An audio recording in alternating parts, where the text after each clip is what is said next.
وَإِذْ نَجَّيْنَاكُمْ مِنْ آلِ فِرْعَوْنَ يَسُومُونَكُمْ سُوءَ الْعَذَابِ يُذَبِّحُونَ أَبْنَاءَكُمْ وَيَسْتَحْيُونَ نِسَاءَكُمْ وَفِي ذَلِكُمْ بَلَاءٌ مِّن رَّبِّكُمْ عَظِيمٌ۔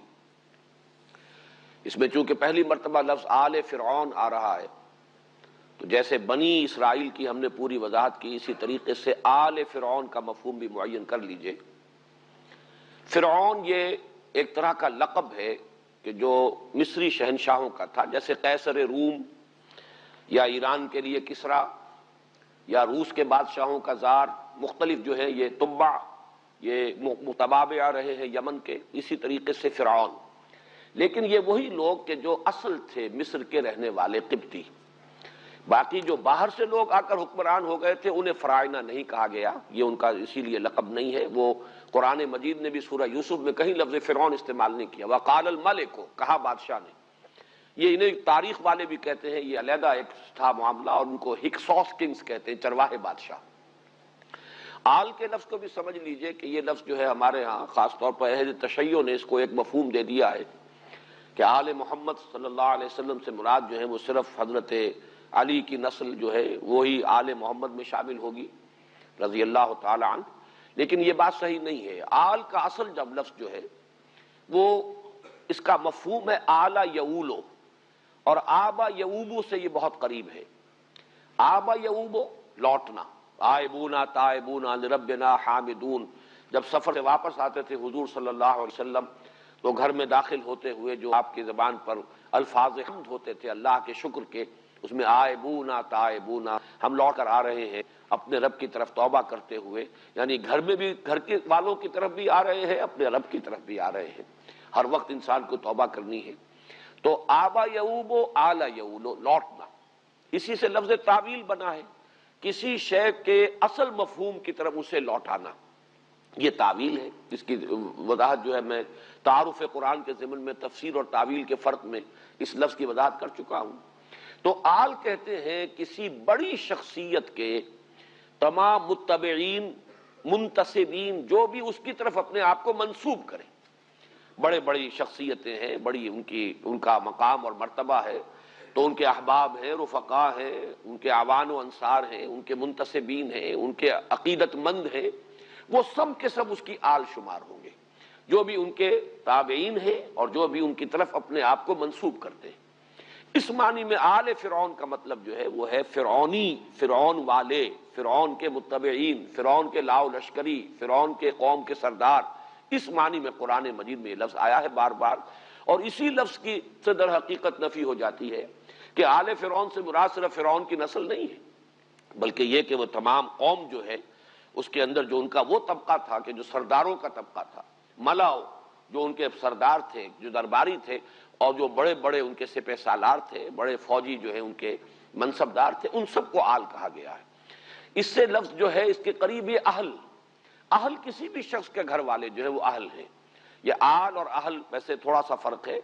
اور اسی میں اہل و عیال والا جو لفظ ہے، آلہ یعیلو کا مطلب بھی ہوتا ہے عیال دار ہونا، اور اس کے اندر تنگ دستی کا مفہوم بھی ہے، اس لیے کہ جس کی زیادہ اولاد ہو جائے گی ظاہر بات ہے کہ اس کے اوپر معیشت کا بوجھ زیادہ پڑے گا، معاش کے لیے اسے زیادہ بھاگ دوڑ کرنی پڑے گی، تو اعلیٰ یعیلو جو ہے اس کا مفہوم یہ بھی ہے۔ تو یہ الفاظ جو ہیں عربی زبان میں جو جن کے مادے قریب ہوتے ہیں، مفہوم کے اعتبار سے بھی ان میں بڑا قرب ہوتا ہے اور ان میں نسبت ہوتی ہے۔ تو آل فرعون سے مراد یہاں جو مصر کا اس وقت کا حکمران طبقہ تھا۔ یہ میں جیسا کہ پہلے بھی عرض کر چکا ہوں کہ 200 یا 150 برس تو گزرے ہیں ان بنی اسرائیل کے مصر میں بڑے ٹھاٹھ کے ساتھ، آرام کے ساتھ، عیش کے ساتھ۔ پھر وہاں ایک انقلاب آیا ہے جس کو آج کی اصطلاح میں ہم کہہ سکتے ہیں نیشنلسٹ ریولوشن۔ پھر وہاں کی جو اپنے قوم کے لوگ تھے انہوں نے پھر ان کا تختہ الٹ دیا حکومت کا، ہکسوس کنگز کی بادشاہی ختم ہوئی، ان کو وہاں سے مار بھگایا گیا۔ اب ظاہر بات ہے جو ان کے مراعات یافتہ طبقات تھے جو سابقہ بادشاہوں کے، اب وہ معتوب ہو گئے، ان پر عتاب، لہذا وہاں سے پھر ان پر تنگی شروع ہوئی، سختی کرنی شروع کی گئی، اور ان کے لیے جو ہے ہر طرح کی پرسیکیوشن، ان کو اپنے نوکر چاکر بنا لیا گیا، ان سے کھیتوں میں کام لیتے تھے، انہی سے یہ جو ہے تعمیرات کے اندر کام لیتے تھے، بیگار لیتے تھے۔ یہ سارا کام جو ہے اس کو آج کی اصطلاح میں ہم سمجھ سکتے ہیں کہ جیسے کہیں پر اس طرح کا کوئی اگر نیشنلسٹ ریولوشن آتا ہے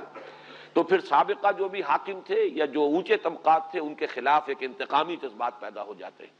لہذا یہ دور تھا کہ جس میں جب انتہائی شدت پیدا ہوئی تو اللہ تعالیٰ نے پھر حضرت موسیٰ علیہ السلام کو مبعوث فرمایا تاکہ ان کی نجات کا ذریعہ بن جائیں۔ وَإِذْ نَجَّيْنَاكُمْ مِنْ آلِ فِرْعَوْنَ يَسُومُونَكُمْ سُوءَ الْعَذَابِ، جبکہ ہم نے تمہیں نجات دی فرعونیوں سے، قوم فرعون سے، فرعون کے سرداروں سے۔ ساما یسومو کہتے ہیں کسی کو پریشرائز کرنا، دبانا، جس کے لیے قرآن مجید میں دوسری جگہ پر مستضعفین کا لفظ آیا ہے، جنہیں دبا لیا جائے۔ تو ساما یسومو کسی پر دباؤ ڈالنا، یسومونکم سوء العذاب، تمہیں بدترین عذاب میں مبتلا کر رہے تھے، شدید ترین پرسیکیوشن کا تمہیں نشانہ اور شکار بنایا جا رہا تھا۔ یسبحون ابناکم ویستحیون نساءکم، تمہارے بیٹوں کو وہ ذبح کر ڈالتے تھے اور تمہاری عورتوں کو زندہ رکھتے تھے۔ وفی ذالکم بلاء من ربکم عظیم، اور اس میں یقیناً تمہارے رب کی طرف سے بہت بڑی آزمائش، بڑا ابتلا، تمہارے لیے بڑے شدید حالات تھے کہ جن میں تمہیں اللہ تعالیٰ نے اس وقت ڈال دیا تھا۔ اس میں یہ جو ہے بیٹوں کا قتل کرنا، اور اس میں خاص طور پر لفظ جو ہے نوٹ کیجئے، یذبحون، یہ باب تفعیل ہے، اور تفعیل کے اندر تدریجاً اور تھوڑا تھوڑا کر کے یا بار بار وقفے سے کسی کام کا کرنا، یہ اس کا ایک خاصہ ہے لازمی باب تفعیل کا۔ اور اس کا سبب سمجھ میں آتا ہے کہ جب اس قوم کو دبانے کا خیال کیا گیا تو یہ ایسا نہیں ہوا ہوگا، کہ ظاہر بات ہے کہ ایسا ہو بھی نہیں سکتا تھا، انہیں باقی بھی رکھنا ہے، ان سے خدمت بھی لینی ہے، انہیں اپنا غلام بنا کر رکھنا ہے، استخدام جو ہے وہ مقصود ہے، تو انہیں ختم تو نہیں کر دینا۔ تو جیسے جیسے وہ دیکھتے ہوں گے کہ یہ قوم اب پھر ذرا پنپ رہی ہے، تو پھر ان کے ایک نسل کو قتل کر دینا کہ اب فلاں وقت تک کے لیے جتنی اولاد ان کے ہاں پیدا ہو نرینہ، اسے قتل کر دیا جائے۔ تو گویا کہ یہ اس قوم کی طاقت کو توڑنے کے لیے پے بپے وقفے سے اس قسم کے اقدامات ہوئے ہیں۔ اسی لیے یذبحون ابناءکم، وہ ذبح کر ڈالتے رہے تمہارے بیٹوں کو، یعنی یہ انداز اختیار کیا گیا ہے کہ یہ پے بپے ہوا ہے۔ اور دو مرتبہ کا جو ہے اس قسم کا معاملہ، یہ تو قرآن مجید سے ثابت ہے۔ ایک تو یہ کہ حضرت موسیٰ علیہ السلام کی بعثت سے قبل قرآن مجید میں اشارہ ہے موجود، اور دوسری روایات میں تفصیل موجود ہے کہ خواب دیکھا تھا فرعون نے کہ کوئی ایک ایسا بچہ پیدا ہوا ہے کہ جو اس کے تخت کے لیے اور حکومت کے لیے خطرہ بن گیا ہے۔ تو اس کے بعد اس نے یہ فیصلہ کیا کہ یہ بنی اسرائیل میں جو بھی بیٹا پیدا ہو اسے قتل کر دیا جائے۔ چنانچہ قرآن مجید میں وضاحت سے ہے کہ موسیٰ کو اللہ تعالیٰ نے وحی فرمائی، اوحینا الی موسیٰ ان اقذفیہ، کہ اس کو اپنے بچے کو جب تک تو کوئی تمہیں اندیشہ نہ ہو دودھ پلاتی رہو، اپنے پاس رکھو، جب بھی کہیں پکڑ دھکڑ دیکھو کہ کوئی تلاشی ہو رہی ہے اور کوئی کارندے فوج کے پیادے آ گئے ہیں حکومت کے تلاشی لیتے ہوئے کہ کوئی بچے اس دوران میں تو پیدا نہیں ہوئے ان کے ہاں، تو اسے صندوق میں رکھ کر اور دریا میں ڈال دینا، یہ ہمارے ذمے ہے، ہم اس کی حفاظت کریں گے اور تمہارے پاس لوٹا کر بھی لے آئیں گے، رادوہ الیک، ہم لے آئیں گے واپس تمہاری طرف۔ تو اس اعتبار سے یہ ایک تو اس موقع پر ہوا ہے۔ دوسرے، خود قرآن مجید سے یہ ثابت ہے، سورہ اعراف میں جب حضرت موسیٰ علیہ السلام نے دعوت دینی شروع کی ہے، دعوت نبوت و رسالت، اور آپ کی دعوت جو ہے پھیل رہی تھی، اور اس سے کچھ اندیشہ یہ ہو رہا تھا کہ شاید آل فرعون کے بھی کچھ لوگ جو ہے وہ متاثر ہو رہے ہیں۔ ظاہر بات ہے کہ دعوت حق ہے، اس کے لیے تو کوئی بیریئرز نہیں ہے، وہ نسل بیریئر نہیں بن سکتی، ہر نسل کے اندر کچھ سلیم الفطرت لوگ موجود ہوتے ہیں۔ تو یہ کہا کچھ سرداروں نے، کچھ درباریوں نے کہ اے فرعون، کیا تو اس کو موسیٰ کو اسی طرح چھوٹ دیے رکھے گا؟ اگر تو نے اس کو چھوٹ دیے رکھی تو یہ تو تیرا دین بھی ختم کر دے گا اور تیرے لیے بہت بڑا خطرہ بن جائے گا۔ تو چونکہ اس کو یہ بات بھی سمجھ لیجئے کہ دو فرعون ہیں، اب جدید تحقیقات سے ثابت ہوا ہے کہ فرعون موسیٰ ایک نہیں، جس کے گھر میں پرورش پائی وہ باپ تھا، اور اس کے بعد اس کے ہاں بھی بیٹا ہو گیا، اس وقت تک وہ لاولد تھا، اور اسی وجہ سے موسیٰ جس نے کہ پھر پالا ہے، جو فرعون کی بیوی جس کا ذکر قرآن مجید میں موجود ہے سورہ تحریم میں، تو اس نے بڑی اسی اپیل کے تحت کہ اس بچے کو قتل نہ کرو، اندازہ اسے ہو گیا تھا فرعون کو کہ یہ بچہ جو ہے یہ اسرائیلی ہے، اور یہ اس طریقے سے اگر بچے گا تو ہو سکتا ہے کہ وہی یہ بچہ بن جائے کہ جس کے بارے میں نے خواب دیکھا، جس اندیشے سے سینکڑوں کو قتل کیا ہے۔ لیکن معلوم ہوتا ہے کہ محبت بہت تھی حضرت آسیہ سے اسے، اور ظاہر بات ہے کہ یہ یعنی ایک بیوی کی محبت جو ہے وہ بہت سے مطالبات منوا لیتی ہے شوہر سے، تو مت قتل کرو اسے، قرۃ عین لی و لک، یہ میری اور تیری آنکھوں کی ٹھنڈک بنے گا، تو اس کے لیے اس کو ابھی چھوڑ دو۔ تو اس لیے اللہ تعالیٰ نے بچا لیا حضرت موسیٰ کو۔ تو پرورش پائی ہے اس کے ہاں، پھر اس کے ہاں خود ایک بیٹا ہوا ہے، اور وہ پھر بہت بوڑھا ہو گیا تھا وہ فرعون، تو اس نے پھر تخت و تاج سے علیحدگی اختیار کر کے اپنے بیٹے کو حکومت سے ملوا دی تھی۔ حضرت موسیٰ جب واپس آئے ہیں مدین سے، اور راستے میں پھر نبوت سے سرفراز ہوئے ہیں اور حکم ملا ہے کہ جاؤ اذهب الی فرعون انہ طغی، تو یہ دوسرا فرعون ہے بیٹا، اور یہ فرعون جو ہے یہ پلا ہے حضرت موسیٰ کے ساتھ، اور اسے انتہائی محبت تھی، جیسے کہ بڑے بھائی سے چھوٹے بھائی کو محبت ہوتی ہے، حضرت موسیٰ سے بڑی طبی محبت تھی۔ لہذا جب کہا گیا درباریوں کی طرف سے کہ اسے مت چھوڑے رکھو، موسیٰ کو موقع نہ دو، یہ تو تمہارے دین کو بدل دے گا، فساد کھڑا کر دے گا زمین میں، تو اس نے کہا نہیں گھبراؤ نہیں، یہ کیا ہے، بنی اسرائیل سے ہمیں اندیشے کی کیا بات ہے، ہم ان پر پوری طریقے سے قابو یافتہ ہیں، چلو شروع کر دو، پھر دوبارہ قتل عام، قتل کر دو ان کے ہر بیٹے کو جو ان کے ہاں پیدا ہو، طاقت ہی نہیں ہوگی تو ہمارا کیا بگاڑ لیں گے۔ تو معلوم یہ ہوا کہ یہ دو جو ہیں ادوار تقتیل کے، قتل کرنے کے، اس لیے کہ یہ لفظ جب آیا ہے سورہ اعراف میں بھی تو یذبحون ہی کی طرح وہاں بھی باب تفعیل کا صیغہ آیا ہے، یقتلون ابناءکم، باب تفعیل یہاں بھی تسبیح، یذبحون ابناءکم، وہاں بھی یقتلون ابناءکم۔ تو محسوس ایسا ہوتا ہے کہ یہ دو تو میں نے ہی آپ کے سامنے خود قرآن مجید کے حوالے سے ادوار گنا دیے ہیں کہ جس میں یہ حکم جو ہے عام کر دیا گیا کہ اسرائیلیوں کے ہاں جو بیٹا بھی پیدا ہو کسی بھی اسرائیلی عورت کے ہاں اسے قتل کر دیا جائے، لڑکیوں کو زندہ رکھ لیا جائے، اس لیے کہ وہ تو ہمارے حرم میں بھی داخل کی جا سکیں گی، ہمارے ہاں نوکرانیوں کا کام بھی کریں گی، خدمت بھی کریں گی، اور ظاہر بات ہے کہ ان سے اندیشہ نہیں کہ وہ ہمارے لیے کبھی کوئی تھریٹ بن سکے، کوئی خطرہ بن سکے۔ تو یذبحون ابناءکم ویستحیون نساءکم، یہاں ایک بڑا عمدہ نکتہ بیان کیا ہے مولانا اصلاحی صاحب نے کہ نساءکم کیوں کہا ہے، بناتکم کیوں نہیں کہا؟ اس لیے کہ اگر تو قتل کرتے بھی تو ظاہر بات ہے جیسے کہ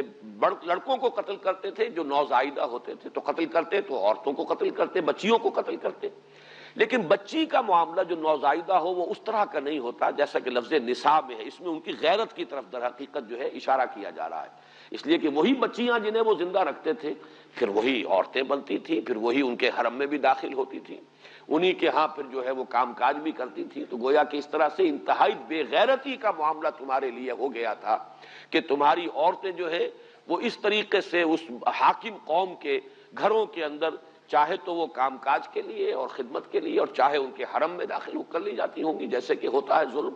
تو یہ گویا کہ اس کی طرف اشارہ کیا گیا جو لفظ بنات سے بات پورے طور سے نکھر کر اور اجاگر ہو کر نہ آتی۔ یذبحون ابناءکم ویستحیون نساءکم، وہ ذبح کر ڈالتے تھے تمہارے بیٹوں کو اور زندہ رکھتے تھے تمہاری عورتوں کو، وفی ذالکم بلاء من ربکم عظیم، اور اس میں یقیناً تمہارے رب کی طرف سے بڑی ابتلاء اور آزمائش، تمہارے صبر کا بہت بڑا امتحان،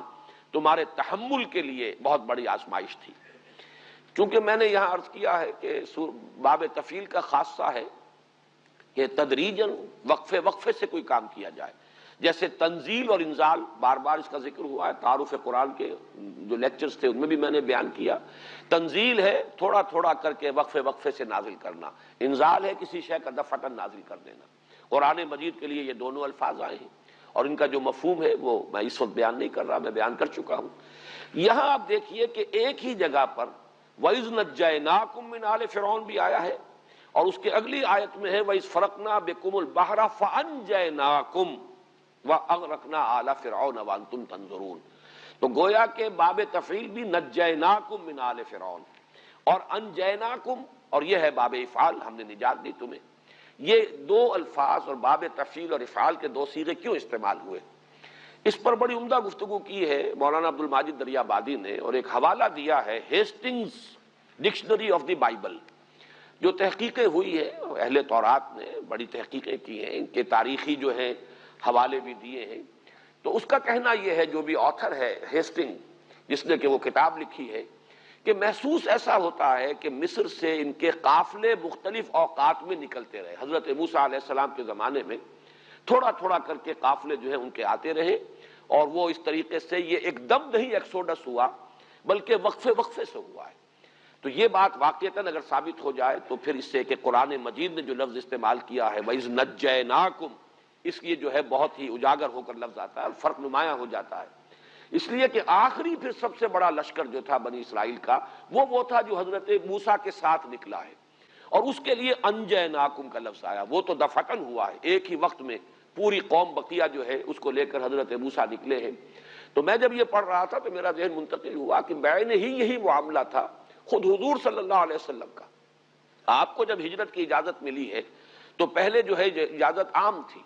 چنانچہ آپ نے مسلمانوں کو اجازت دے دی کہ یثرب کی طرف ہجرت کر جاؤ، قافلے جاتے رہے، ایک ایک قافلہ جا رہا ہے، پھر کچھ لوگ جا رہے ہیں، پھر کچھ لوگ چلے گئے، خود آپ آخری وقت تک ایکسپریس اپروول جس کو کہا جائے، یعنی اجازت جو ہے صراحت کے ساتھ اس کے منتظر رہے۔ تو معلوم ایسا ہوتا ہے کہ شاید وہاں سے بھی ایسا ہی ہوا ہو کہ ایکسوڈس جو ہے وہ پہلے کچھ مختصر قافلے وہاں سے جیسے جیسے موقع انہیں ملا ہے وہ نکلتے رہے ہو، اور پھر آخری قافلہ جو ہے وہ حضرت موسیٰ علیہ السلام کے ساتھ نکلا ہو۔ ویسے اس میں میرا ذہن ایک اور بات کی طرف بھی گیا ہے، اور وہ یہ کہ جو قرآن مجید کے دوسرے مقامات پر تفصیل آئی ہے، 7 معجزات ہیں جو آل فرعون کو حضرت موسیٰ علیہ السلام کے ذریعے سے دکھائے گئے۔ ویسے تو 9 ہیں معجزے حضرت موسیٰ کے، لیکن 2 معجزے تو وہ تھے جو ابتدا میں دیے گئے، اور جو کہ آپ نے جاتے ہی پہلے جو ہے فرعون کے دربار میں جب آپ پہنچے ہیں اور دعویٰ کیا ہے کہ میں اللہ کا رسول ہوں، اور اس نے کہا ہے کہ تمہارے پاس کیا ثبوت ہے، کیا سند ہے، تو وہ آپ نے عصا کا معجزہ اور اپنا وہ جو ید بیضا کا معجزہ، یہ تو دونوں اسی وقت جو دکھائے ہیں جب نبوت سے سرفراز ہوئے ہیں حضرت موسیٰ علیہ السلام، اسی وقت یہ دونوں معجزے عطا کر دیے گئے۔ لیکن بعد میں 7 اور ہیں، مختلف قسم کے عذاب آتے رہے ہیں۔ حضرت موسیٰ علیہ السلام کی دعاؤں سے پھر وہ ٹلتے تھے، کوئی عذاب آ گیا ہے، کہیں چیچڑیوں کا عذاب آ گیا ہے، کہیں میڈکوں کا عذاب آ گیا ہے، کہیں خون کا عذاب آیا ہے، کہیں ان کے اوپر قحط کا عذاب آیا ہے، تو مختلف قسم کے جو عذاب آتے رہے ہیں، اس سے تدریجاً آل فرعون پر حقیقت منکشف ہوتی چلی گئی کہ یہ موسیٰ کوئی عام آدمی نہیں ہے، ان کا دعویٰ صحیح معلوم ہوتا ہے، اور اس لیے یقیناً تدریجاً جو ہے ان کی پرسیکیوشن میں اور جو تشدد ہو رہا تھا بنی اسرائیل پر، اس میں کمی آئی ہوگی مجموعی اعتبار سے۔ تو گویا کہ وہ جو دباؤ تھا، یسومونکم سوء العذاب، وہ دباؤ تدریجاً جو ہے اس میں ریلیف آیا ہے، تھوڑا تھوڑا کر کے اس کی شدت کے اندر کمی ہوئی ہے، اور پھر آخری نجات وہ ہے کہ جو پھر وہ ایکسوڈس جسے کہا گیا ہے کہ حضرت موسیٰ علیہ السلام کے ساتھ پوری قوم جو ہے وہ مصر سے باہر آ گئی۔ بہرحال یہ نجیناکم اور انجیناکم، یہ 2 الفاظ آئے ہیں بہت قریب، اور قرآن مجید میں کوئی بھی فرق جو ہے لفظی وہ بغیر کسی بنیاد کے نہیں ہوتا، کوئی نہ کوئی سبب ہے، اس میں انسان غور کرے، فکر کرے تو اس کے بہت سے پہلو سامنے آ سکتے ہیں۔ تو فرمایا وَإِذْ نَجَّيْنَاكُمْ مِنْ آلِ فِرْعَوْنَ يَسُومُونَكُمْ سُوءَ الْعَذَابِ يُذَبِّحُونَ أَبْنَاءَكُمْ وَيَسْتَحْيُونَ نِسَاءَكُمْ وَفِي ذَلِكُمْ بَلَاءٌ مِّن رَّبِّكُمْ عَظِيمٌ وَإِذْ فَرَقْنَا بِكُمُ الْبَحْرَ فَأَنجَيْنَاكُمْ وَأَغْرَقْنَا آلَ فِرْعَوْنَ وَأَنْتُمْ تَنظُرُونَ۔ اب یہ دوسرا معاملہ ہے، اور یاد کرو جب کہ ہم نے تمہارے ساتھ پھاڑ دیا سمندر کو، یعنی سمندر کو پھاڑ کر تمہارے لیے راستہ بنایا۔ یہ در حقیقت وہ جب حضرت موسیٰ علیہ السلام نے ایک وقت معین کیا اور تمام جتنے علاقوں میں یہ آباد تھے وہاں اطلاع دے دی گئی، رات کے ایک وقت میں نکلو، سب کے سب پھر ایک جگہ جمع ہوئے ہیں، اور یہ سب خفیہ طریقے پر ہوا ہے۔ فرعون کو جب پتہ چلا ہے پھر اس نے جمع کیے لشکر، اسے بھی جمع کرنے میں وقت لگا ہے، اس لیے کہ اس زمانے میں آپ کو معلوم ہے اسٹینڈنگ آرمیز نہیں ہوتی تھی، بلکہ جیسے 20,000 منصبدار، 30,000 منصبدار، 10,000 منصبدار مختلف علاقوں کے اندر جو جاگیردار ہوتے تھے انہی کے پاس فوجیں ہوتی تھی۔ تو پھر جیسے کہا گیا کہ فی المدائن حاشرین، بھیج دیے گئے جمع کرنے کے لیے لوگ، اور وہ فوجیں جمع ہوئی، وقت لگا ہے، اور پھر اس نے تعاقب کیا ہے۔ تو حضرت موسیٰ ایک وقت معین پر پھر اپنے پروگرام کے تحت پوری قوم کو لے کر جب چلے ہیں، تو یہ جو راستہ ہے، ایک تو میں عرض کر چکا ہوں کہ اس کے زمانے کے بارے میں بھی اختلاف ہے، 1300 قبل مسیح یا 1447 قبل مسیح۔ اب یہ تقریباً یوں سمجھیے کہ حضرت مسیح علیہ السلام سے 1450 برس قبل یا 1300 برس قبل، بس یہ تقریباً اس کا ہے، ایگزیکٹ ڈیٹس کا تعین کوئی آسان کام نہیں۔ پھر جہاں تک راستے کا تعلق ہے اس میں بھی اختلاف ہے، اور مختلف اس کی جو ہے، لیکن یہ کہ اگر ان کو جمع کیا جائے تو کچھ ایک جو بات سمجھ میں آ سکتی ہے بنیادی طور پر، وہ یہ ہے کہ ایک راستہ تو ہو سکتا تھا مصر سے اور فلسطین کی طرف آنے کے لیے کہ جو بہت آسان راستہ تھا، وہ تو یہ جو غزہ اسٹرپ ہے، آج کل تو یہ تمام چیزیں ہر شخص کے علم میں ہیں، وہ نقشہ بارہا جو ہے اخبارات میں چھپتا رہتا ہے، غزہ اسٹرپ جو ہے غزہ کی پٹی ہے، یہ تو جو کہ میڈیٹرینین کے ساحل کے ساتھ ساتھ علاقہ ہے، بڑا سرسبز و شاداب بھی ہے، آباد بھی ہے، تو یہ آسان ترین راستہ تو یہ ہے۔ لیکن یہ ہے کہ اس راستے پر چھاونیاں تھیں، اس راستے سے بچ کر نکلنا ممکن نہیں تھا۔ تو حضرت موسیٰ علیہ السلام نے، بعض لوگ تو کہتے ہیں کہ وہ راستہ بھول گئے، لیکن میں یہ سمجھتا ہوں کہ راستہ بھولنے والی بات نہیں ہے، بلکہ جیسے حضور صلی اللہ علیہ وسلم نے ہجرت کے وقت مدینے کی شاہراہ اختیار نہیں کی تھی، بلکہ جب آپ طائف بھی گئے تو عام راستے سے نہیں گئے تھے۔ وہ راستہ جو آج کل بنا ہوا ہے جسے طریق السیل کہتے ہیں، یہی راستہ اس وقت کا آسان راستہ تھا۔ ایسا تدریجن ہے وہ راستہ کہ پتہ ہی نہیں چلتا کہ آپ پہاڑ پر چڑھ گئے اور بلندی بہت ہو جاتی ہے، وہ طریق السیل ہے۔ اور ایک ہے طریق الجبل، پہاڑی راستہ، وہ تو ابھی بنا ہے، اور اسی راستے سے حضور گئے تھے جب گئے تھے، اس لیے کہ اس پر کوئی آمد و رفت نہیں تھی۔ تو حضور جب گئے ہیں سن 10 نبوی میں، تو آپ نے طریق السیل کو چھوڑا اور وہ طریق الجبل اختیار کیا۔ اسی طریقے سے جب آپ ہجرت کے لیے نکلے ہیں تو جو شاہراہ تھی، ظاہر بات ہے کہ آپ کو معلوم تھا تعاقب ہوگا، پیچھا کیا جائے گا، لوگ تلاش میں نکلیں گے، تو بالکل اس کے برعکس جنوب کی طرف آپ گئے بجائے شمال کی طرف جانے کے۔ غار ثور جنوب کی طرف ہے، اور وہاں جا کر آپ نے 3 رات جو ہے قیام کیا ہے۔ پھر وہاں سے بھی نکلے ہیں تو جو شدید ترین راستہ ہو سکتا تھا وہ آپ نے اختیار کیا ہے، عام راستہ اختیار نہیں کیا۔ اب جو سڑک بن گئی ہے مدینہ اور مکے کے درمیان، وہ وہی سڑک ہے کہ جس کو اب آج کل وہ کہتے بھی ہیں طریق الہجرہ، یہ وہ راستہ ہے۔ اس پر یہ ابھی بالکل ریسنٹلی سڑک بنی ہے، ورنہ پہلے راستہ جاتا تھا ساحل کے ساتھ ساتھ، وہ رابغ وغیرہ ہو کر، جدے سے ہو کر رابغ وغیرہ ہو کر، اب وہ طریق الجبل جو ہے طریق الہجرہ والا بن چکا ہے۔ تو حضرت موسیٰ نے بھی قوم کو لے کر راستہ وہ اختیار کیا کہ جس پر نہ تو چھاونیاں تھیں نہ آبادی تھی، بیابان علاقہ، تاکہ اس میں یہ کہ تعاقب کا اور مٹ بھیڑ کا اندیشہ کم ہو۔ پھر اس میں یہ ہے کہ یقیناً کسی ایسے موقع پر ہوا ہے کہ وہ جہاں جانا چاہتے تھے اس کی بجائے جب وہ فرعون کا لشکر جو نظر آیا ہے کہ بادل اٹھ رہے ہیں گرد کے، اور معلوم ہوتا ہے کہ ایک پورا لشکر آ رہا ہے، تو سامنے اب راستہ کوئی نظر نہیں آیا اور وہ سمندر کے کنارے پہنچ گئے۔ اس میں بھی اختلاف ہے کہ وہ کون سی جگہ ہے جہاں سے کہ حضرت موسیٰ علیہ السلام نے جو سمندر جس کو کہا جا رہا ہے ہم نے سمندر کو پھاڑ دیا، اور بحر کا لفظ جو ہے عربی زبان میں یہ دریا کے لیے بھی آتا ہے، سمندر کے لیے بھی آتا ہے، یہ مشترک ہے۔ تو بعض ہمارے سابق جو دور کے مفسرین ہیں جو زیادہ جغرافیہ وغیرہ سے بھی اتنی زیادہ واقفیت نہیں رکھتے تھے، پھر یہ کہ ابھی یہ تاریخی حقائق کے جشن کا علاقہ کون سا تھا جس میں کہ یہ بنی اسرائیل آباد تھے، یہ بھی ابھی پوری طرح روشنی میں نہیں آئے تھے، تو عام طور پر کچھ یہ سمجھا گیا کہ شاید یہ دریائے نیل کو کراس کیا گیا ہے۔ حالانکہ دریائے نیل تو در حقیقت ان کے آباد جو علاقے تھے، ان کے جہاں یہ آباد تھے اس کے مغرب میں ہے، انہیں جانا ہے مشرق کی طرف، تو دریائے نیل کو عبور کرنے کا تو سوال ہی پیدا نہیں ہوتا۔ انہوں نے عبور کیا ہے۔ اب 2 رائے ہیں، ایک رائے تو یہ ہے کہ جو سویز کی خلیج آتی ہے، گلف آف سویز، اس کا کوئی تقریباً اوپر کا کنارہ، اوپر کی ٹپ جو ہے اس سے ذرا نیچے کراس کیا ہے حضرت موسیٰ علیہ السلام نے، اور سمندر کو وہاں اللہ نے پھاڑا ہے ان کے لیے راستہ بنانے کو۔ ایک رائے جو مولانا مودودی نے لکھی ہے، اور وہ اس دور میں چونکہ تحقیقات جو ہے تدریجاً اور اس کا دائرہ بڑھ رہا ہے، تو وہ بات زیادہ قرین قیاس معلوم ہوتی ہے کہ یہاں جہاں اب نہر سویز بنائی گئی ہے، یہ نہر سویز جو ہے یہ خلیج سویز جو نیچے سے بحر احمر کی جو کھاڑی آ رہی ہے وہ، اور ادھر سے وہ پورٹ سعید، اس پورٹ سعید کے اور خلیج سویز کے مابین کئی جھیلیں تھیں، انہیں بحیرات المرہ کہتے ہیں، بٹر لیکس۔ کسی زمانے میں غالباً یہ میڈیٹرینین سی اور ریڈ سی یہ دونوں ملے ہوئے تھے، لیکن بعد میں کچھ ایسا ہوا ہے کہ سمندر نے ریسیڈ کیا، پیچھے ہٹ گیا، تو یہ خشکی درمیان میں سے نکل آئی، لیکن جہاں ڈپریشنز تھے، جہاں نشیبی علاقہ تھا، وہاں جھیلیں بن گئی، اور یہ جھیلیں ہیں بھی بٹر لیکس اسی لیے کہلاتی ہیں، یہ سمندری پانی کی جھیلیں ہیں، اسی لیے وہ نمکین پانی ہے۔ عام اگر وہ ہوتی جیسی کہ دنیا میں جھیلوں کا تصور ہے تو وہ تو سویٹ واٹر ہوتا ہے، میٹھا پانی ہوتا ہے، جھیل کا پانی جو ہے وہ سمندر کے پانی کے طریقے سے نمکین تو نہیں ہوتا، لیکن یہ ہے ہی بٹر لیکس، اس لیے کہ یہ سابقہ سمندر کی جگہ ہے جہاں سے درمیان میں سے خشکی نمودار ہو گئی ہے، تو وہ ایک چین تھی بٹر لیکس کی، 1 2 3 درمیان میں خشکیاں تھیں، اس خشکی کو جو کھدائی کر کے اور ان لیکس کو ملا دیا گیا ہے جس سے یہ نہر سویز بنی ہے۔ تو مولانا مودودی کا کہنا یہ ہے، جو انہوں نے جو بھی سورسز ان کے سامنے ہیں ان کے حوالے سے، کہ یہ بٹر لیکس میں سے ایک بڑی لیک تھی جس کے کنارے حضرت موسیٰ علیہ السلام پہنچ گئے، سامنے سمندر آ گیا اور وہ بٹر لیک آ گئی، اور ادھر جو ہے پیچھے وہ معلوم ہوا کہ اب تو وہ تعاقب کرتے ہوئے فرعون کا لشکر پہنچ گیا ہے۔ تفصیل دوسرے مقام پر ہے. اس وقت حضرت موسیٰ کی قوم نے تو کہا انا لمدرکون، اب تو ہم پکڑے گئے، کوئی راستہ نہیں. جس پر حضرت موسیٰ نے فرمایا کلا ان معی ربی سیہدین، ہرگز نہیں، میرے ساتھ میرا رب ہے، وہ راستہ دے گا.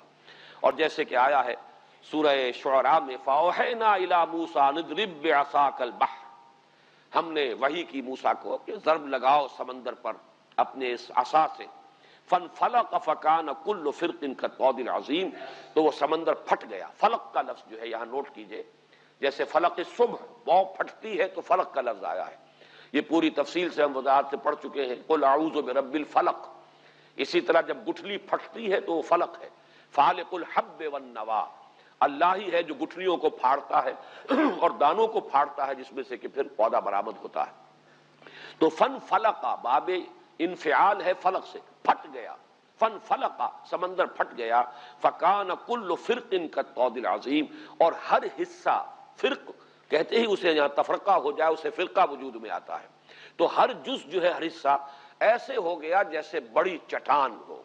گویا کہ یہ معاملہ جو ہے خالص معجزہ ہے، اس کی کوئی سائنٹیفک توجیہ اور کوئی اس کی نیچرل توجیہ کرنے کی کوشش کرنا یہ در حقیقت قرآن مجید کے سیاق و سباق سے، بلکہ سیاق و سباق نہیں، صراحت جو ہے الفاظ کی، اس کے بھی خلاف پڑتا ہے. لیکن یہ کہ اس دور میں بعض حضرات، مولانا اصلاحی صاحب کا بھی کچھ رجحان اسی طرف ہوا، اور تورات میں نے دیکھا کہ تورات میں بھی یہ رجحان ہے. وہاں یہ کہا گیا ہے کہ بڑی تیز آندھی اللہ نے چلائی اور اس آندھی کی وجہ سے یہ وہ جو ہے سمندر پھٹ گیا. لیکن یہ کہ قرآن مجید میں اس قسم کی کوئی بات نہیں ہے، بلکہ ضرب جو ہے، عصا کی جو ضرب ہے، اس کا نتیجہ ظاہر کیا گیا. اور سمندر جو ہے پھٹ کر ایسا نہیں ہوا کہ ریسیڈ کر گیا ہو، ہٹ گیا ہو، بلکہ یہ کہ پھٹ گیا ہے. مد و جزر کی بات یہ نہیں ہو سکتی جیسے کہ مولانا اصلاحی صاحب نے کچھ اس قسم کی تعبیر کی ہے. یہ وہی ہے 20th سینچری یا 19th سینچری کا ریشنلزم جو سر سید احمد مرحوم کے ذریعے سے مولانا حمید الدین فراہی رحمۃ اللہ علیہ تک بھی اس کے کچھ اثرات پہنچے،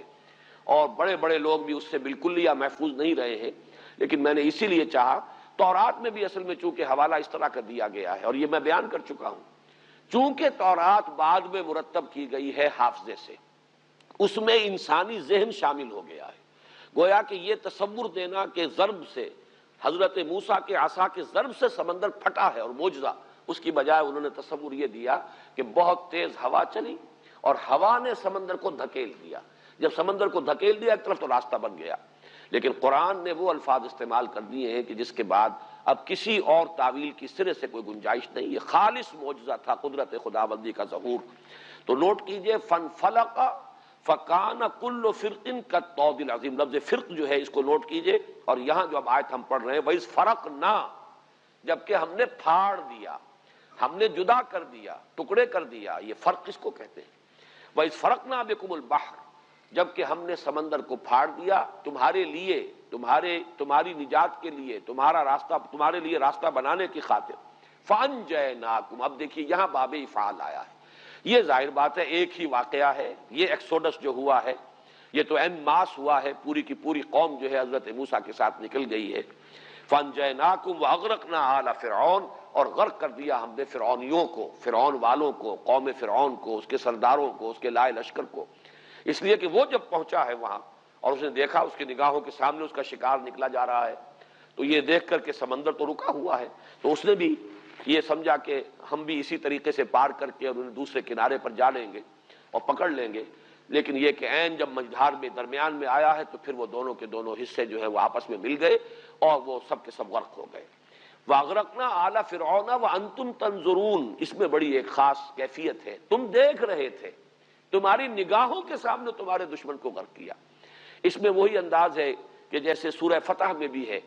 کہ اللہ تعالیٰ یہ چاہتا ہے کہ وَيَشْفِ صُدُورِ الْمُؤْمِنِينَ، اہل ایمان جو تھے مکے میں جنہیں ستایا گیا تھا، مارا گیا تھا، ہر طرح سے جو ایذائیں پہنچائی گئی تھی، اللہ تعالیٰ جو ہے وہ چاہتا تھا کہ ان کے دلوں کو بھی ٹھنڈک جو ہے وہ نصیب ہو. اور ان کو ٹھنڈک اسی سے ہو سکتی تھی کہ جو ظلم کرنے والے تھے ان کے سامنے جو ہے ان پر اللہ تعالیٰ کا عذاب آئے. جیسا کہ حضرت بلال نے خود قتل کیا ہے امیہ ابن خلف کو میدان بدر میں. وہ بھاگنے کی فکر میں تھا اور حضرت بلال نے، وہی امیہ ابن خلف جو انہیں شدید ترین ایذائیں پہنچاتا تھا، پھر حضرت بلال کے ہاتھوں اللہ تعالیٰ نے اسے قتل کروایا اور اسے کیفر کردار تک پہنچایا. تو یہ بھی ہے کہ ان کی بھی آنکھوں کو ٹھنڈک عطا کی ہے کہ یہ قوم جو ہم پر ظلم کرتی تھی، تشدد کرتی تھی، ہمیں ستاتی تھی، یسومونکم سوء العذاب، اس کا حشر یہ ہوا کہ ان کی نگاہوں کے سامنے، وانتم تنظرون، تمہاری نگاہوں کے سامنے تمہارے اس دشمن کو ہم نے غرق کیا۔ وَإِذْ وَعَدْنَا مُوسَىٰ 40 لَيْلَةً ثُمَّ اتَّخَذْتُمُ الْعِجْلَ مِن بَعْدِهِ وَأَنْتُمْ ظَالِمُونَ۔ اور جب کہ یاد کرو جب کہ ہم نے بلایا ایک وقت معین پر، وعدنا، یہ باب مفعلہ جو آیا ہے یہ ہوتا ہے کسی چیز کا معاہدہ ہو جانا، وعدہ ہو جانا، یعنی اللہ تعالیٰ نے حضرت موسیٰ علیہ السلام کے ساتھ ایک وقت معین کیا کہ اس وقت تمہیں اب کوہ طور پر پہنچنا ہے، حاضر ہونا ہے، اور وقت معین سے پہلے وہ پہنچ گئے جس کا سورہ طٰہٰ میں ذکر ہے، لہذا اس پر پھر ان کی ایکسپلینیشن بھی کال ہوئی ہے، وَمَا عَجَلَكَ عَنْ قَوْمِكَ يَا مُوسَىٰ، اے موسیٰ وقت معین سے پہلے کیسے پہنچ گئے اپنی قوم کو چھوڑ کر؟ تو انہوں نے پھر وضاحت کی،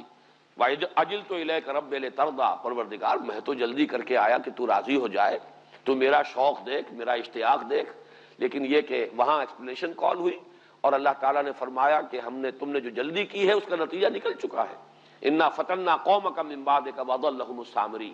سامری نے تمہاری قوم کو گمراہ کیا ہے۔ بہرحال وہ ایک وقت معین کے لیے میں نے یہ وضاحت کی ہے، وعدنا، یہ وہی ہے باب مفعلہ، جب کوئی قرارداد طے ہو گئی وقت کی کہ اس وقت پہنچنا ہے۔ موسیٰ 40 لیلۃ، حضرت موسیٰ علیہ السلام کا لفظ یہاں پر اب پہلی مرتبہ آ رہا ہے قرآن میں، تو اسے نوٹ کر لیجئے۔ موسیٰ بن عمران، ان کی جو بھی جدید تحقیق ہے اس کے اعتبار سے 1520 قبل مسیح میں ان کی پیدائش ہے، اور 1400 قبل مسیح میں ان کا انتقال ہے،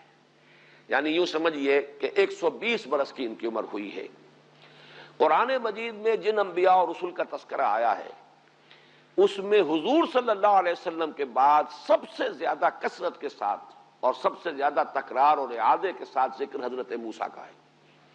حضور صلی اللہ علیہ وسلم کا بھی نام لے کر ذکر اتنی مرتبہ نہیں ہے قرآن میں جتنی مرتبہ حضرت موسیٰ کا ہے، لیکن چونکہ قرآن مجید ایک اعتبار سے سیرت النبی ہے، اس لیے کہ ظاہر بات ہے جب سورہ انفال میں غزوہ بدر کے حالات آ رہے ہیں تو یہ بھی ایک چیپٹر ہے سیرت النبی کا۔ سورہ آل عمران میں اس کا کافی بڑا حصہ 60 آیات جو ہے وہ غزوہ احد سے متعلق ہے، تو یہ بھی ایک باب ہے سیرت النبی کا۔ اس اعتبار سے اب یہ کہہ سکتے ہیں پورا قرآن سیرت النبی ہے صلی اللہ علیہ وسلم، لیکن یہ کہ اس تعویل کو اگر چھوڑ دیں تو سب سے زیادہ ذکر قرآن مجید میں حضرت موسیٰ علیہ السلام کا ہے۔ چنانچہ مولانا حفظ الرحمان سہاروی رحمۃ اللہ علیہ نے جو کتاب لکھی ہے قصص القرآن، اس میں انہوں نے ہر نبی کے حالات پر جو آیات قرآن مجید میں آئی ہیں ان کی گنتی کر کے اس کا دے دیا ہے کہ ان کے حالات میں اتنی آیات ہیں، ان کے ذکر پر اتنی آیات، تو 555 آیات قرآن مجید کی حضرت موسیٰ علیہ السلام کے ذکر پر مشتمل ہے۔ آپ اندازہ کیجئے کہ 6,500 کے قریب تو کل آیات ہیں، تو 6,500 بھی ہوں تو گویا کہ 1/13 یا 1/12 قرآن ہے کہ جو حضرت موسیٰ علیہ السلام کے حالات پر مشتمل ہے۔ اور اسی طریقے سے جس طرح بنی اسرائیل کا ذکر قرآن مجید میں آیا ہے، یہ میں خاص طور پر آج کل اس لیے ذکر کر رہا ہوں کہ اگرچہ اس وقت دنیا میں یہودیوں کی تعداد 13-14 ملین سے زیادہ نہیں، 1.5 کروڑ بھی نہیں، لیکن یہ کہ جیسے جیسے اب حقائق منکشف ہو رہے ہیں، واقعتاً ہمیں خود یہ شعور نہیں تھا پہلے کہ کس طرز تسلط ہے ان کا اس وقت عالمی سیاست پر اور عالمی اقتصادیات پر۔ تعداد بہت تھوڑی سی ہے، قرآن مجید میں اتنی تفصیل سے ذکر کیوں آیا ہے؟ ایک قوم تھی، تاریخ کی ایک صفحات میں گم ہو چکی، تقریباً نہ ہونے کے برابر رہ گئی، مسلمان 120 کروڑ اور وہ 1.25 کروڑ بمشکل، معلوم ہوا کہ 1 اور 100 کی نسبت ہے، لیکن یہ کہ اس کے باوجود جو ہے تذکرہ آیا، حضرت موسیٰ کا اس قدر شان، اس کے اہتمام کے ساتھ ذکر آیا ہے، تو معلوم ہوتا ہے جیسے کہ احادیث سے ہمارے سامنے وہ جو پیشن گوئیوں والی روایات ہیں کہ قیامت سے قریب اور متصلاً قبل جو حالات و واقعات پیش آنے والے ہیں، تو یہ تو در حقیقت انہی 2 امتوں کی تاریخ بنے گی، دنیا کی تاریخ۔ ایک امت سابقہ بنی اسرائیل جن میں سے وہ دجال اکبر کا ظہور ہوگا، اس کا ایک جو ہے ایک ابال آئے گا اس کے اندر، اس کی باسی کڑھی کے اندر اقتدار انہیں حاصل ہوگا، جیسے کہ اسرائیل وجود میں آ چکا ہے، جیسے بڑکے مار رہا ہے شمیر اس وقت، انہی میں ایک بہت بڑی شخصیت کا ظہور ہوگا جو ان کی مسیح بن کر آئے گی۔ وہ مسیح جو جن کی پیشن گوئیاں ان کے ہاتھ تھیں، وہ حضرت مسیح آ گئے آج سے 2000 سال قبل۔ اب آپ اندازہ کیجئے 1992 ہے تو 2000 میں کون سی کسر رہ گئی؟ لیکن یہ کہ ان بدبختوں نے ان کی تو نفی کی، انہیں جھوٹا قرار دیا، انہیں ولد الزنا قرار دیا، اور انہیں جادوگر قرار دے کر، مرتد قرار دے کر سولی پر چڑھا دیا اپنے بس پڑتے۔ تو گویا کہ ابھی وہ مسیح کے منتظر ہیں، ان کا مسیح ابھی آنا ہے، جس مسیح کی خبریں تھیں اور جس کا مصداق بن کر حضرت مسیح آ چکے 2000 سال قبل، اس مسیح کے وہ منتظر ہیں، اور وہ مسیح آئے گا۔ وہ مسیح نہیں آئے گا، اس کے نام پر ایک جھوٹا مسیح آئے گا، اسی لیے المسیح الدجال اسے کہا گیا، المسیح الدجال، وہ کہ جو جھوٹا دعویٰ کرے گا مسیح ہونے کا، اور اسی بنیاد پر یہودیوں کے اندر اسے وہ قدر و منزلت حاصل ہوگی، اور پھر ان یہودیوں کو جو عروج ہوگا۔ اور گریٹر اسرائیل احادیث میں موجود ہے کہ تقریباً وہی نقشہ جو ہے وہ احادیث میں موجود ہے کہ وہ تو وجود میں آئے گا۔ مسلمانوں کو بڑی زبردست ہزیمتیں اور شکستیں ان کے ہاتھوں ہوں گی، بہت بڑی بڑی تباہیاں جو ہے خاص طور پر مسلمانان عرب پر آنی ہے ان کے ہاتھوں۔ پھر اصل حضرت مسیح کا نزول ہوگا، وہ حضرت مسیح کے جو ہمارے اور عیسائیوں کے مابین مشترک ہیں۔ انہوں نے دھوکہ صرف یہ کھایا ہے کہ ایک تو توحید کو تثلیث سے بدل دیا، عقیدت کے غلو میں، لا تغلو فی دینکم، اسی لیے کہا گیا کہ اپنے دین کے معاملے میں غلو نہ کرو۔ غلو ہے، ورنہ حضرت مسیح کو مانتے ہیں وہ، لیکن وہ تثلیث میں انہیں اللہ کا الوہیت کا جز بنا دیا ہے۔ دوسرے یہ کہ وہ شریعت موسوی جو ہے اس کو ختم کر دیا گیا۔ اس اعتبار سے حضرت مسیح، لیکن وہ بھی منتظر ہیں حضرت مسیح کے، ان کا عقیدہ یہ ہے کہ حضرت مسیح سولی پر چڑھے، ان کا انتقال ہوا، پھر جس قبر میں انہیں رکھا گیا تھا ایک کیو میں، اسی میں وہ ریزریکشن ہوئی ان کی، وہ دوبارہ زندہ ہوئے اور دوبارہ زندہ ہو کر آسمان پر اٹھا لیے گئے، اور پھر وہ دوبارہ آئیں گے۔ تو عیسائی بھی منتظر ہیں مسیح کے۔ اسی طریقے سے ہمارا عقیدہ ان سے صرف اس اعتبار سے مختلف ہے کہ حضرت مسیح علیہ السلام سولی پر نہیں چڑھائے گئے، کوئی اور شخص ہے، ولیکن شبہ لہم، ان کے لیے ایک مشابہت پیدا کر دی گئی۔ باقی یہ کہ حضرت مسیح کو اللہ نے اس سے پہلے ہی زندہ آسمان پر اٹھا لیا اور وہ آئیں گے۔ تو گویا کہ ریٹرن آف مسیح یہ تو مشترک ہے عیسائیوں کے اور مسلمانوں کے مابین۔ چنانچہ میں نے تو دیکھے ہیں بڑے یہ بمپرز کے اوپر بھی اور شیشوں کے اوپر بھی امریکہ میں یہ آپ کو سٹیکرز، جیزس از کمنگ۔ انہیں بھی اندازہ یہ ہو چکا ہے کہ اب وہ وقت قریب ہے، وہ دور نہیں ہے، وہ قرب قیامت کے حالات و واقعات جو ہیں وہ اب ایسے ظاہر ہو رہے ہیں کہ جیسس از کمنگ، اس کے یعنی حضرت مسیح کا جو دوبارہ ورود ہے، نزول ہے آسمان سے، وہ قریب ہے۔ اور یہی جیسا کہ میں عرض کر رہا ہوں، بار بار اپنی گفتگو میں آج کل بیان کر رہا ہوں، اب یہ حالات کی جو رفتار ہے بہت تیز ہے، یہ ایونٹس جو ہیں بڑی تیز رفتاری کے ساتھ انفولڈ ہوں گے اور بالکل وہ نقشہ سامنے آتا چلا جائے گا۔ بہرحال حضرت موسیٰ علیہ السلام کا ذکر قرآن میں اور بنی اسرائیل کا اس اہتمام سے اس لیے ہوا ہے کہ موسیٰ کی امت ہے یہ بنی اسرائیل، اور ان کو ابھی ایک بہت بڑا رول پلے کرنا ہے۔ اللہ تعالیٰ مسلمانوں بالخصوص مسلمانان عرب کی پیٹھ پر جو عذاب کا کوڑا برسانے والا ہے وہ ان بنی اسرائیل کے ہاتھوں ہوگا، اگرچہ اس کے بعد ان کی ایکسٹرمینیشن ہو جائے گی، ان کو ختم کر دیا جائے گا۔ شاید یہ مسلمانوں کو سزا دینے کے لیے اس سے زیادہ حسرتناک سزا اور کوئی نہیں ہو سکتی کہ ایک مغضوب علیہم قوم کے ہاتھوں پٹوایا جائے، وہ قوم کے جس کے بارے میں جو میں نے آیات آج پڑھی ہیں، ضربت علیہم الذلۃ والمسکنۃ وباؤوا بغضب من اللہ، جس کے بارے میں ہمارے مفسرین کا اتفاق ہے کہ غیر المغضوب علیہم ولا الضالین جب ہم کہتے ہیں تو مغضوب علیہم سے مراد یہود ہے۔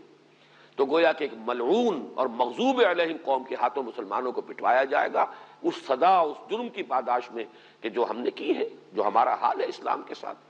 بہرحال یہ جو اذ فرقنا بکم البحر فانجیناکم واغرقنا آل فرعون وانتم تنظرون واذ وعدنا موسیٰ 40 لیلۃ،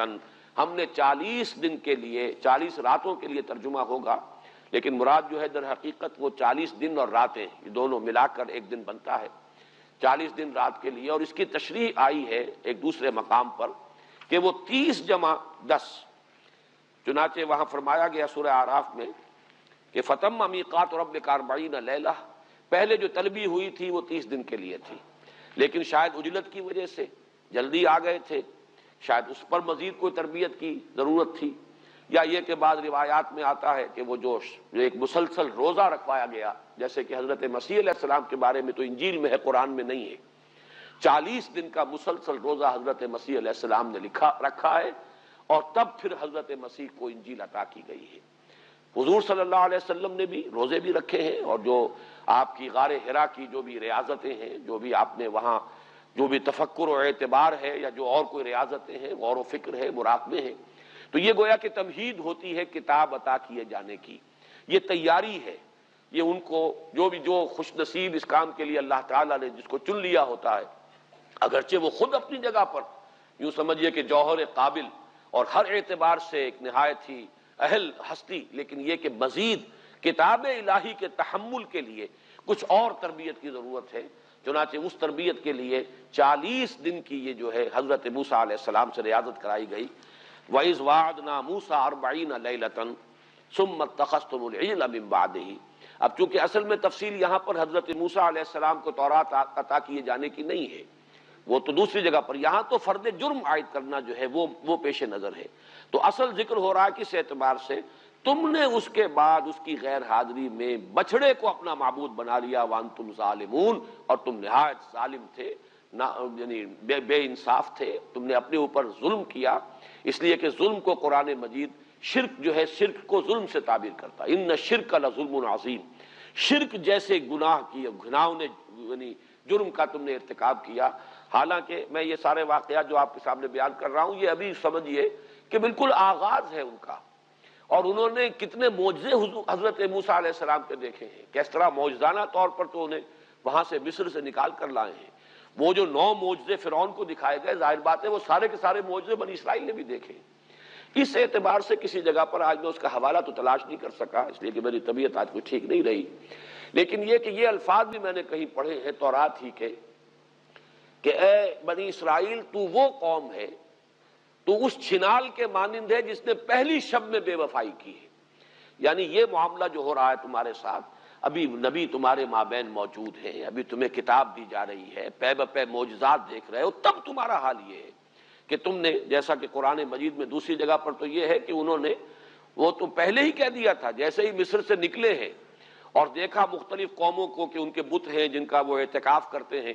تو انہوں نے کہا کہ اے موسیٰ، ہمارے لیے بھی ایک کوئی ایسا بت جو ہے تراش دے، اور کوئی ہمیں بھی معبود ہو، ایسا محسوس، خو گرے پے کرے محسوس تھی انسان کی نظر، مانتا پھر کوئی اندیکھے خدا کو کیوں کر۔ اندیکھے خدا کے ساتھ لو لگانی مشکل ہے، کوئی نہ کوئی چیز خو گرے پے کرے محسوس کو، کوئی پے کرے محسوس سامنے نظر آئے تو پھر ہم بھی ذرا اعتکاف کر سکیں گے، تو کوئی ہمارے لیے بھی الہ بنا دے۔ اجعل لنا الہا کما لہم آلہہ، جیسے ان کے بہت سے معبود ہیں، ایک ہمارا بھی معبود بنا دے۔ بہرحال حضرت موسیٰ علیہ السلام نے انہیں ڈانٹا، لیکن یہ کہ پھر جیسے ہی حضرت موسیٰ علیہ السلام گئے اور وہ جو غیر حاضری ہے ان کی، اس میں انہوں نے، سامری نے وہ فتنہ اٹھایا اور بچڑے کی انہوں نے پرستی شروع کر دی۔